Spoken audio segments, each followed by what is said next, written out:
Hi friends, இன்றைக்கி நம்ம சூப்பரான ஒரு கல்யாண வீட்டு எண்ணெய் கத்திரிக்காய் குழம்பு எங்கள் ஊர் ஸ்டைலில் எப்படி பண்ணலான்னு பார்க்கலாமா? கல்யாண வீட்டில் நம்ம சாப்பிட்ற அந்த குழம்போட டேஸ்ட்டுக்கு காரணம் ஃப்ரெஷ்ஷாக அவங்க வறுத்து அரைச்சி பண்ணுற அந்த மசாலா தாங்க. குழம்பும் அதிக அளவில் கிடைக்கும், குழம்பும் ரொம்ப நேரத்துக்கு கெட்டும் போகாதுங்க. இப்போது ஒரு பேனில் 1 டேபிள் ஸ்பூன் அளவுக்கு தேங்காய் எண்ணெயும் 2 டேபிள் ஸ்பூன் கடலைப்பருப்பும் 1 டீஸ்பூன் அளவுக்கு அரிசியும் சேர்த்து நல்லா லோ ஃப்ளேமில் வச்சு வறுத்து விட்டுக்கலாங்க. நம்ம காரத்துக்கு தகுந்த மாதிரி நம்ம வரமிளகாய் சேர்த்துக்கலாம். நான் 11 வரமிளகாய் சேர்த்துருக்கேன். இது கூட 3 டேபிள் ஸ்பூன் அளவுக்கு தனியா, அதாவது மல்லி 3 டேபிள் ஸ்பூன் சேர்த்து அதையும் நல்லா லோ ஃப்ளேமில் வச்சு வறுத்து விட்டுக்கிட்டேங்க. இது கூட ஒரு அரை டீஸ்பூன் அளவுக்கு சீரகம் சேர்த்துக்கலாம். அது கூடவே ஒரு 1/4 டீஸ்பூன் அளவுக்கு வெந்தயம் சேர்த்து நல்லா கரிஞ்சிடாமல் ரோஸ்ட் பண்ணிக்கலாங்க. அப்புறம் ஒரு கொத்து கருவேப்பிலையும் சேர்த்துருக்கேன். இது கூடவே 3 டேபிள் ஸ்பூன் அளவுக்கு துருவின தேங்காய் சேர்த்துருக்கேங்க. குழம்பு நல்லா வதக்கி அரைக்கும் போது கெட்டும் போகாது, தேங்காய் சேர்த்துருக்கிறதுனால நல்லா டேஸ்ட்டாகவும் இருக்குங்க. அப்புறம் ஒரு நெல்லிக்காய் சைஸ் அளவுக்கு புளியை நம்ம இந்த டைமே சேர்த்துலாம். புளி அதிக அளவில் சேர்த்தா நல்லா இருக்காதுங்க, அதுக்கு பதில் தக்காளி அதிக அளவில் சேர்த்துக்கலாம். இப்போது நான் ஒரு அரை ஸ்பூன் அளவுக்கு பெருஞ்சீரகத்தூள், அதாவது சோம்புத்தூள் சேர்த்துருக்கேன். நீங்கள் வேணும்னா முழு சோம்பு சேர்த்துக்கலாம். இது கூட ஒரு 1/4 டீஸ்பூன் அளவுக்கு மஞ்சள் தூள் சேர்த்துட்டு ஒரு வாட்டி நல்லா கலந்துட்டு நம்ம பேனை ஸ்விட்ச் ஆஃப் பண்ணிடலாம். அப்புறம் ஆறுனதுக்கு அப்புறமா நம்ம தண்ணி சேர்த்து இந்த மாதிரி நல்லா மையாக அரைச்சி எடுத்துக்கோங்க. நம்ம இப்போ கத்திரிக்காவை க்ளீன் பண்ணி எடுத்துக்கலாங்க. பச்சை கலர் இல்லைனா ப்ளூ கலர் கத்திரிக்காய் கிடச்சிச்சின்னா இன்னுமே டேஸ்ட் சூப்பராக இருக்குங்க. என்கிட்ட இந்த கத்திரிக்காய் தான் கிடச்சிச்சு. இந்த காம்பை மட்டும் லைட்டாக வெட்டி எடுத்துக்கலாங்க. அப்புறம் 3/4 வாசி அளவுக்கு நம்ம 2 கோடு போட்டுக்கலாம். ஃபுல்லாக கட் பண்ணிட்டீங்கன்னா ஸ்டஃப் பண்ண முடியாது. அந்த அடி பாகத்துலேயே லைட்டாக கட் பண்ணி எடுத்துக்கோங்க. பூச்சி எதுவும் இருக்கான்னு பார்த்துக்கோங்க. கத்திரிக்காய் கட் பண்ணுற வரைக்கும் தண்ணியில் சேர்த்துக்கோங்க, இல்லாட்டி கலர் மாறிடும். அப்புறம் தண்ணியை நல்லா வடித்ததுக்கு அப்புறமா தான் நம்ம அரைச்சி வச்சுருக்கோம் இல்லையா அந்த மசாலா, அதை சேர்க்கணும். இல்லைனா மசாலா ஓடிருங்க. தண்ணியை நல்லா வடிச்சுக்கோங்க. அப்புறம் எல்லா கத்திரிக்காயிலையும் இந்த ஸ்டஃபிங் நம்ம வச்சிடலாம். இப்போ ஃப்ரை பண்ணி எடுத்துக்கலாம்.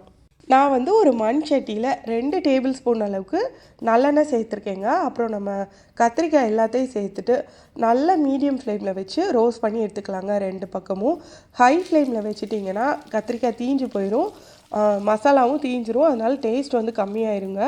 அதனால் மீடியம் ஃப்ளேமில் வச்சு 2 பக்கமும் நல்லா ரோஸ்ட் பண்ணிக்கோங்க. உப்பு ஃபர்ஸ்டே சேர்த்துக்கோங்க. நான் மறந்துட்டேங்க, அதனால் இந்த ஸ்டேஜில் சேர்க்குறேன். உப்பு சேர்த்துட்டு இதை நல்லா ரோஸ்ட் பண்ணி எடுத்துக்கலாங்க. இந்த கத்திரிக்காய் இந்த டைமில் சாப்பிட்றதுக்கே அவ்வளோ டேஸ்ட்டாக இருக்கும். வேணும்னா இதில் நீங்கள் ஒரு 2 கத்திரிக்காய் தனியாக எடுத்து வச்சுக்கலாங்க. இந்த மசாலாவை நல்லா சூடான சாதத்தில் போட்டு சாப்பிட்றதுக்கு அவ்வளோ அருமையாக இருக்கும். நம்ம இன்றைக்கி எண்ணெய் கத்திரிக்காய் செய்ய போகிறோம் குழம்பு, அதனால் நான் எதுவும் எடுக்கலைங்க. பாருங்கள், நல்லா ரோஸ்ட் ஆகிடுச்சு. இனி நம்ம குழம்ப தாளிச்சிக்கலாம். நல்லா வெயிட்டான ஒரு பாத்திரமாக எடுத்துக்கோங்க, அப்போ தான் அடி பிடிக்காது. நான் உருளி எடுத்திருக்கேன். இதில் 1 டேபிள் ஸ்பூன் அளவுக்கு நல்லெண்ணெயும் 1 டேபிள் ஸ்பூன் அளவுக்கு தேங்காய் எண்ணெயும் சேர்த்துட்டு எண்ணெய் சூடானதுக்கு அப்புறமா 1 டீஸ்பூன் கடுகும் 1/4 டீஸ்பூன் அளவுக்கு உளுந்தும் சேர்த்து நல்லா பொரிய விட்டுக்கிட்டேன். இது கூட ஒரு 20 சின்ன வெங்காயம் சேர்த்துருக்கேங்க. வாசனைக்காக நம்ம 3 வரமிளகாய் சேர்த்துக்கலாங்க. அப்புறம் இந்த வெங்காயம் நல்லா ஒரு கண்ணாடி பதம் வர அளவுக்கு நம்ம வதக்கிக்கலாம். இது கூட நான் 3 பழுத்த தக்காளி, நல்லா பழுத்த தக்காளி தாங்க சேர்க்கணும், அப்போ தான் நல்லா டேஸ்ட்டாக இருக்கும். அதை சேர்த்துருக்கேன். இது கூட ஒரு கொத்து கருவேப்பிலையும் சேர்த்துக்கிட்டேன். அப்புறம் 1 டீஸ்பூன் அளவுக்கு காஷ்மீரி சில்லி பவுடர் சேர்க்குறேன் கலருக்காக.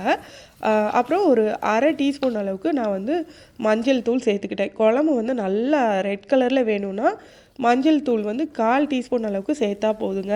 நான் அரை ஸ்பூன் சேர்த்துருக்கேன். இது கூட தேவையான அளவுக்கு உப்பு சேர்த்து நல்லா வதக்கி விட்டுடலாம்.